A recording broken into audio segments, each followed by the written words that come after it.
Let me thank the witnesses first for being here today and giving us the testimony. Administrator Mills, like every member of this committee, I'm a strong supporter of American small businesses, and I believe Congress and the SBA should do everything in their power to support businesses across the nation. Hearings like this provide us with an opportunity to evaluate how that process is working, ask questions, and share any concerns we may have. And I'm disappointed to have to say this, but I have serious concerns about the SBA's ability to carry out some of its most basic responsibilities. Far too often I hear complaints from small businesses in my district that are having difficulty working with the SBA. When the situation calls for it, my office has made efforts to help these businesses navigate the red tape that individuals encounter any time they deal with the federal government. Most of the time we find ourselves sharing the frustration felt by my constituents.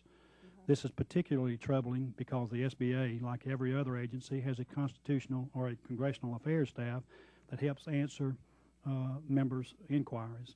If a member can't get the attention of the SBA, I can only imagine how hard it is for an average business owner to get answers.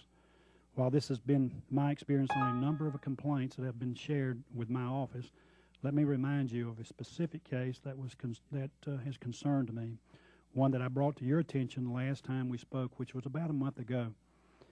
Last year, the Defense Department awarded a contract to build Mi-17s, 17 helicopter simulators, to a business in Pennsylvania.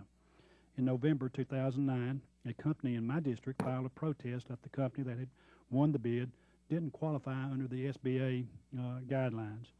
I wrote you a month later asking that the SBA conduct a fair and rigorous review of that protest. Unfortunately, that didn't happen. SBA ruled that this company met SBA requirements in February of this year, but when it was sent back to your own office, by your own office of appeals and hearings in May, the judge in that case found numerous errors in the determination. He wrote a scathing report and remanded the decision back to SBA to do it over again.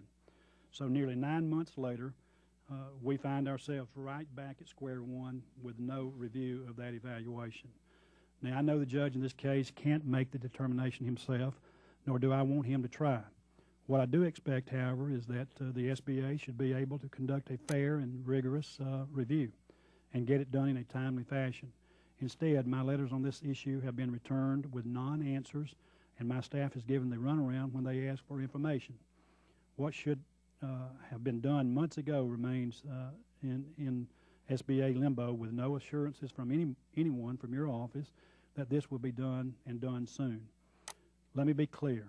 I can accept this when businesses in my district don't win a contract. It happens, and that's okay. That's not the point of my discussion or my comments today.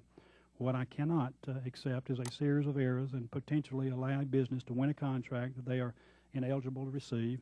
And I say potentially because the sad fact is we're still waiting on SBA to settle the matter over 9 months later. That's entirely too long. The contract will be completed by the time the review has been completed by your office. So, Madam Chairman, I'm sorry to have spent my time focusing on such a specific issue, but I remain concerned about the case that I believe is in my responsibility to raise the issue in whatever venue necessary so that we can get this matter righted. So, Madam Administrator Mills, I have one question for you and one question only.